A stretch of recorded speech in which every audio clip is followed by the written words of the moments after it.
Меморандум за разбирање за поштенска соработка меѓу македонската и бугарската пошта и двогодишна програма за спроведување на договорот меѓу Министерствата за животна средина на двете држави се потпишани денеска во Софија помеѓу представници на македонската влада, предводени од вице-премиерот за европски прашања Бојан Маричек, вице-премиерката Грковска, како и министрите Нуредини Алити и директорот на Пошти Макрадули со нивните бугарски колеги.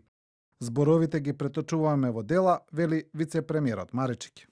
На работниот состанок очекувам плодна дискусија од предлози, идеи кои нема само да ги ставаме на хартија, бидејќи имаме одлична комуникација со нашите колеги од Република Бугарија и желба за продлабочување на соработката во областите кои се клучни за евроинтеграцијскиот процес, а тоа се владењето на правото, зелената агенда и дигиталната трансформација.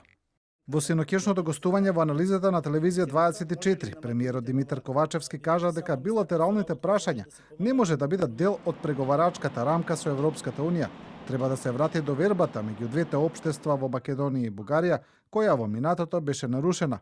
бидејќи медиумскиот простор и перцепцијата беа под влијание на пропагандисти кои не сакаат решение.